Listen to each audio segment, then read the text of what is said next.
In a huge step towards simultaneous polls, the Union Cabinet has approved the government's One Nation, One Election push, which proposes simultaneous Lok Sabha and Assembly elections with urban body and panchayat polls to be held within the next 100 days.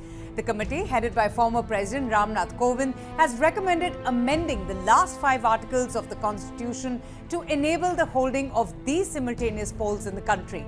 The One Nation, One Poll proposal has now sparked a massive debate over its potential impact on India's democratic framework and federal structure.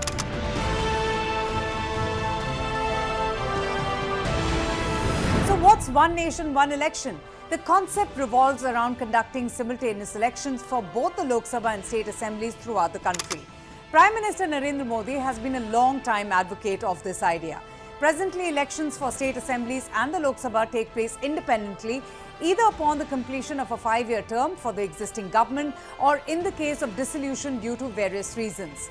The intent is to reduce the frequency of elections and thereby save time, money and resources.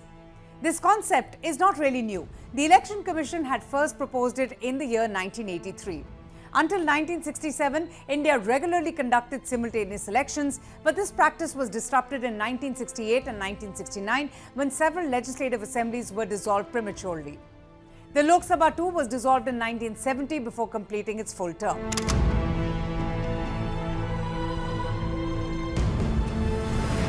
What are the benefits of one election, one polls? Well, it leads to better governance, which means frequent elections often leads to a shift in focus from governance to campaigning, and by holding elections simultaneously, governments can then concentrate on policy and administration without the distraction of repeated election cycles. It also reduces cost and resources. The financial burden of frequent elections has only grown substantially. For instance, while the first general elections in 1951-52 cost around 11 crore rupees, the 2019 elections incurred an estimated cost of 60,000 crore rupees. One Nation, One Poll can reduce this by minimizing the number of election campaigns that are required for a 5-year term. It also simplifies the voting process. Conducting simultaneous elections could streamline voter registration, reduces issues such as missing names from electoral rolls as well. It leads to stable state finances. With less frequent elections, state governments may feel less pressure to announce populist measures or even freebies to win voter support, leading to more stable financial management.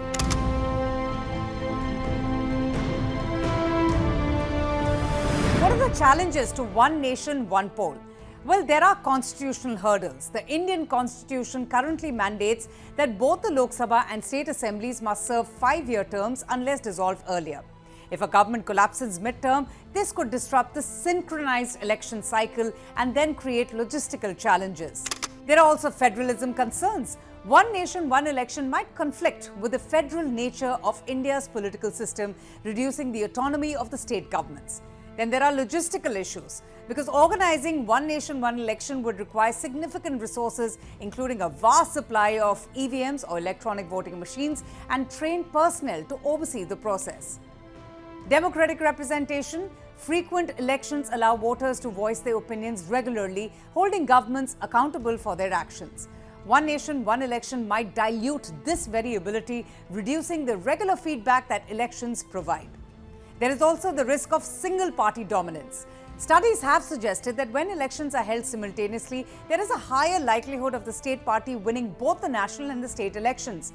That potentially undermines the distinction between local and national issues.